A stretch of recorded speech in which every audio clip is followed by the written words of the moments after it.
اور شاید گھر میں بھی کوئی گملے میں پودا لگایا ہو، اور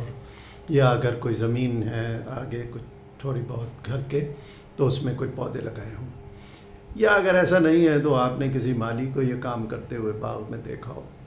تو آپ نے یہ دیکھا ہوگا کہ شروع میں جب مالی یا آپ نے چھوٹے چھوٹے پودے لگائے تو آپ ان کی بہت نگہداشت کرتے ہیں، اس کو دھوپ سے بھی بچاتے ہیں، موسم سے بھی بچاتے ہیں، پانی کا ڈھیروں خیال کرتے ہیں، پھر خیال کرتے ہیں کہ کوئی اس کو آ کر کھا نہ جائے، ایک یعنی بچوں کی طرح نازک چیز کی حفاظت جیسے کرتے ہیں اس طرح اس کی حفاظت کرتے ہیں، اور آپ اس کو پھلتا پھولتا بڑا ہوتا دیکھ کر خوش ہوتے ہیں۔ لیکن وہی پودے جب آپ دیکھیں بڑھ جاتے ہیں، تناور ہو جاتے ہیں، تو پھر ان کی دیکھ بھال کم ہو جاتی، پھر اس کو پانی دیا جاتا ہے یا سال میں ایک بار کھاد دے دی جاتی ہے۔ اس کی وجہ کیا ہے؟ کہ اس کی وجہ یہ ہے کہ وہ پھول پودے، وہ درخت اب اتنے بڑھ گئے ہیں کہ وہ اپنی خوراک زمین سے لے سکتے ہیں، حالات کا مقابلہ کر سکتے ہیں، سرد و گرم کا۔ ہمارے جو رشتے اور دوستیاں ہوتی ہیں وہ بھی ان درختوں کی، پودوں کی مانند ہوتی ہیں۔ جب یہ رشتہ داری شروع ہوتی ہے یا دوستی شروع ہوتی ہے تو اس کی بڑی حفاظت کرنی پڑتی ہے، گرم سرد سے بچانا پڑتا ہے،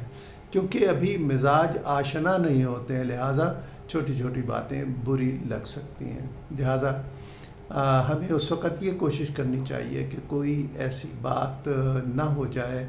جو ہمارے تعلقات میں رخ نہ ڈال دے۔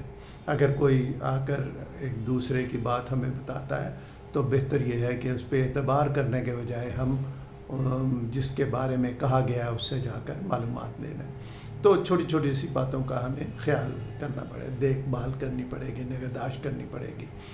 اور خود بھی خیال کرنا پڑے گا کہ ہمارے رویے سے، ہمارے الفاظ سے، ہماری باتوں سے کہیں ان کا دل نہ دکھ جائے اور وہ دل میں کوئی ایسی ان کے سختی پیدا ہونے لگے یا ہمارے بارے میں کوئی گرد یا منفی خیالات پیدا ہونا شروع ہوں جو اس چیز پر منتج ہوں کہ دونوں کے درمیان ایک خلیج پیدا ہونا شروع ہو جائے۔ تو اس لیے